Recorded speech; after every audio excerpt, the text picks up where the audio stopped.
లెంటులోని 24వ దినము మంగళవారము. సిలువలోని నీతి చరిత్ర. ప్రార్థన. దయగల ప్రభువా, నీ ముఖం ఎదుటను ఈ శ్రమ చరిత్ర ఉంచినావు.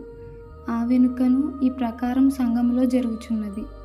ప్రభువా, నీవు లోకంలో నున్నప్పుడు నీ ముఖము ఎదుట నీకు రానున్న శ్రమలన్నీ కనబడుచున్నవి. అవి జరిగి ఇప్పటికీ 2004 సంవత్సరములు అయినది. అవి మా వెనుక ఉన్నవి. మేము వెనుకకు తిరిగి వాటిని మా ముఖం ఎదుట పెట్టుకొని ధ్యానించబోచున్నాము గనుక వాటిని మాకు చూపుము. నీ శ్రమలను ధ్యానించిన ఎడల మాకు జయము బలము కలుగును. నీవు దాచిపెట్టిన వర్తమానములు అందించమని వేడుకొంచున్నాము.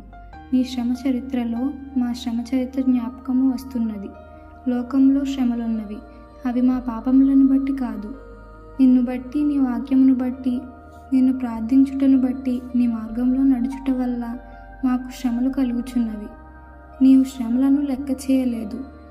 మేమును లెక్క చేయకుండానట్లు కృప దయచేయము. నీ శ్రమ చరిత్రలో నీ ఓర్పు, నీ శ్రమలో నీకు కలిగిన జయము కనబడుచున్నవి. నీ శ్రమలలో మాకు ఆదరణ మాటలు ఉన్నవి. 7 ఆదరణ మాటలు నీవు పలికినట్లు మేము కూడా ఆదరణ మాటలు పలుకు కృప దయచేయము. ఏదో ఒక శ్రమ కలిగి ఉన్న మేము నీ ఎదుటికి వచ్చి కూర్చున్నాము. మా శ్రమలకు లెక్క ఉన్నది, నీ శ్రమలకు లెక్క లేదు.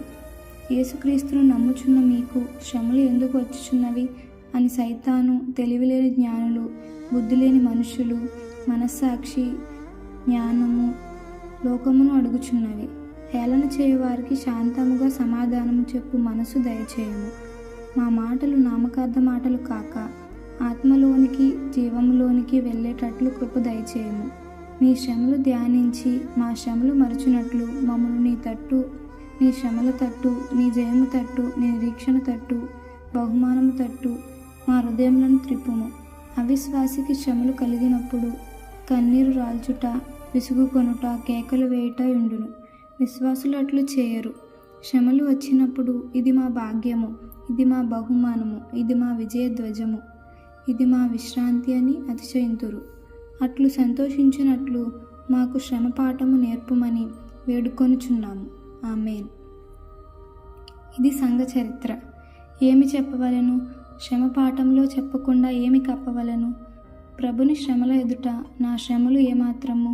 యేసు ప్రభువు ఈ లోకంలోని శ్రమలన్నీ తన కాళ్ళ క్రింద త్రొక్కిపెట్టి పైలోకంలోనికి వెళ్ళి తండ్రి సింహాసనము మీద నున్నట్లు మనము శ్రమలు కప్పిపెట్టి మహోన్నత సింహాసన శిలువకు వెళ్ళుదము.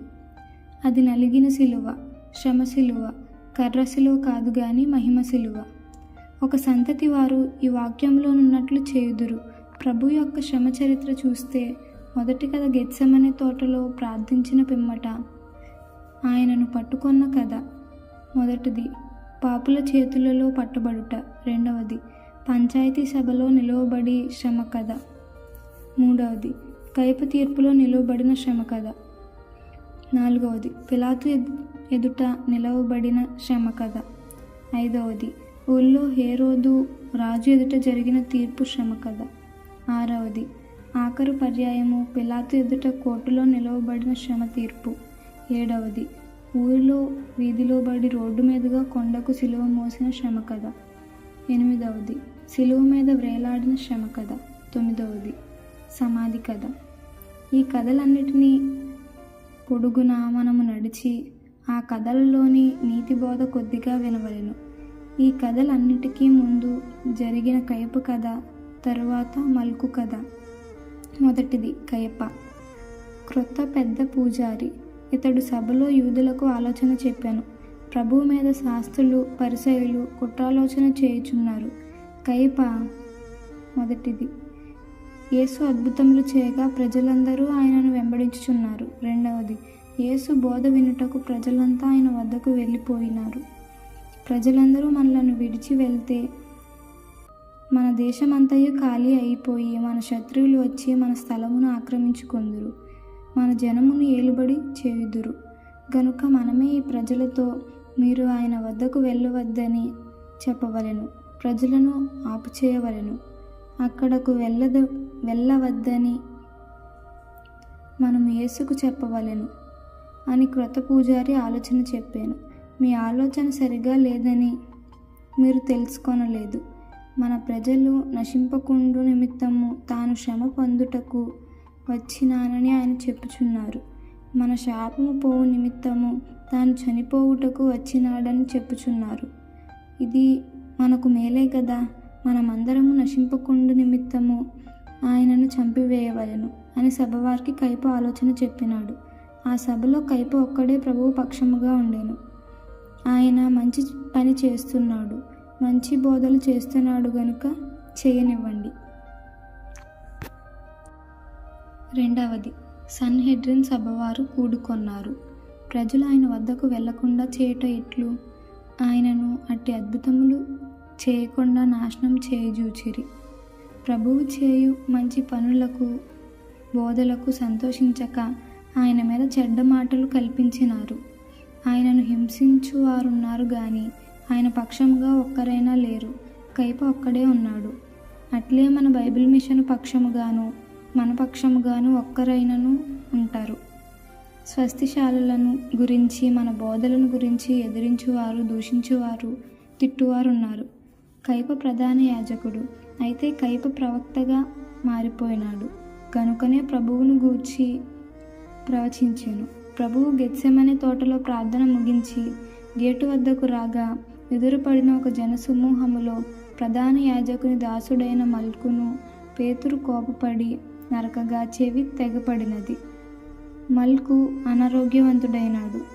ప్రభువు అతని చెవి అతికించి బాగు చేయగా ఆరోగ్యవంతుడైనాడు. అతడు మారినాడు గాని ఇది చూచిన ఆ ప్రజలు మారు మనసు పొందలేదు. ప్రభువు మొదటి శ్రమలో మారిన కైప ప్రవక్తగా మారినాడు. అట్లే పోకిరి గుంపులో కేకలు వేసిన వారిలో చెవి నరకబడిన అనారోగ్యవంతుడగు మల్కు ఆరోగ్యవంతుడుగా మారిపోయినాడు. ప్రభువు వద్ద మారినాడు. ప్రభువు వద్ద నున్నవారు కూడా అలాగే మారవలెను. అనారోగ్యవంతులు ఆరోగ్యవంతులుగా మారవలెను. మూడవది, పేతురు కోర్టు వద్ద ఉన్నప్పుడు అక్కడి వారు నీవు క్రీస్తుతో నున్నవాడవు గదా అని అడుగగా పేతురు జంకెను. కోడి కూసినప్పుడు ప్రభువు పేతురు వైపు చూడగా పేతురుకు అది బాణమై గుచ్చుకున్నది. పేతురు కోర్టు వెలుపలికి వెళ్ళి సంతాపపడి ఏడ్చెను, దుఃఖాక్రాంతుడుగా మారెను. పేతురు మొదట భక్తుడు, పిమ్మట భక్తిహీనుడు, ఆ తర్వాత మరలా భక్తుడిగా మారెను. 1 కైప, 2 మల్కు, 3 పేతురు.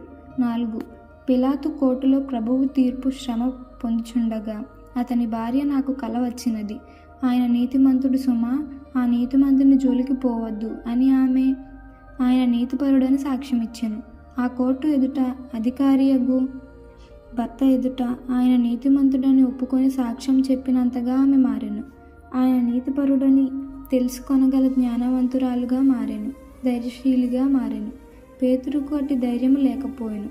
స్వప్నము ఆధారం చేసుకొని గొప్ప సాక్షిగా మారినది. కైప యూదుడు, ప్రభువు యూదుడు. యూదుడు యూదుని గూర్చి సాక్ష్యం ఇచ్చుట గొప్ప కాదు గాని అన్యురాలిచ్చినది, ఇది గొప్పది. 5వది, ప్రభువుతో దొంగలు సిలువ వేయబడెను. ఏ బోధ విని కుడివైపు దొంగ మారెను? బోధ లేదు గాని ఆయన శాంతమును చూచి మారెను. నీవు నీ రాజ్యంలో వచ్చినప్పుడు నన్ను జ్ఞాపకం ఉంచుకొనుమని ప్రార్థించి ప్రార్థనాపరుడిగా మారెను. దొంగ పరలోకములో దొరైనాడు. 6వది, సిలువ ప్రక్కన జరిగిన మరొక కథ. శతాధిపతి అనగా 100 మందికి అధిపతి. సిలువ వేయినప్పుడు అల్లరి జరగకుండా చూచుటకు అతడు అక్కడ ఉండెను. అతడు భక్తుడు కాదు, లౌకికుడు. భూకంపము జరగగా అద్భుతము జరిగినది. ఈయన మరియ కుమారుడు, యోసేపు కుమారుడు అనుకున్నాడు గాని ఈయన నిజముగా దేవుని కుమారుడని సాక్ష్యం ఇచ్చాను. ప్రభువు కోర్టులో అన్నది కూడా ఇదే. అక్కడ అడిగిన వారు పిలాతు, నీవు దేవుని కుమారుడగా అని అంటే నీవన్నట్టే అనెను. అప్పుడు అనగా ప్రభువు చెప్పినప్పుడు నేను నమ్మలేదు కానీ ఇప్పుడు నేను నమ్ముచున్నానని శతాధిపతి అనెను. నిజముగా అతని అని సాక్ష్యం ఇచ్చాను. శతాధిపతి 100 మందికే అధిపతి కానీ అక్కడ ఆ 100 మందే కాదు, అనేకులున్నారు.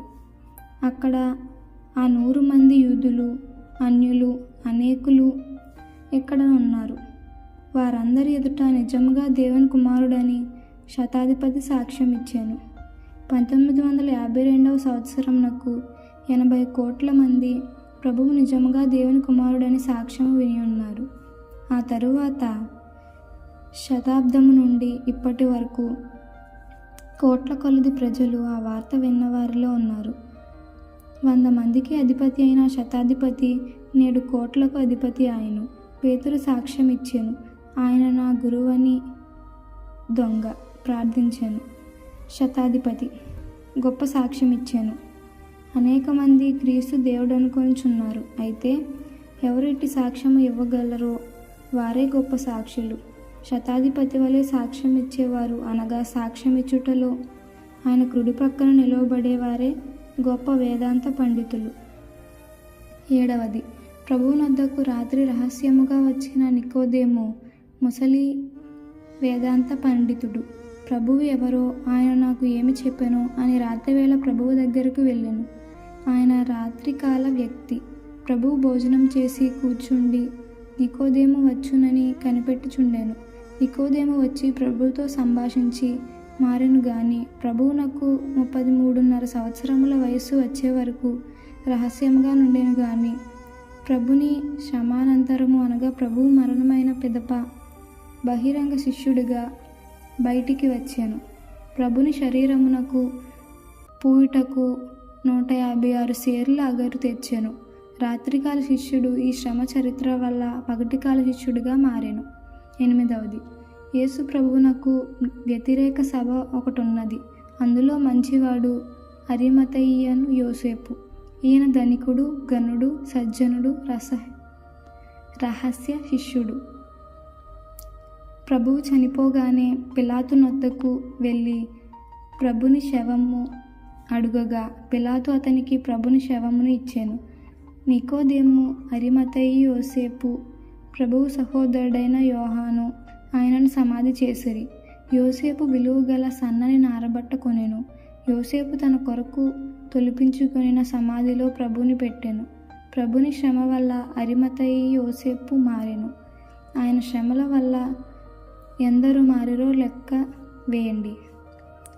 మీరు మారినట్లయినా ఆ మారిన వారిలో మీ లెక్క కూడా లెక్కించండి. అట్టి కృప త్రియేక దేవుడు నేడు మీకు దయచేయునుగాక. ఆమేన్. ప్రార్థన. ప్రభువా, నీ శ్రమకాలంలో ఎందరిని మార్చినావో, పరలోకము వెళ్ళిన తరువాత ఎందరిని మార్చినావో, ఇక్కడున్న మమ్మును మార్చినావు గనుక నీకు అనేక స్తోత్రములు. ఆమేన్.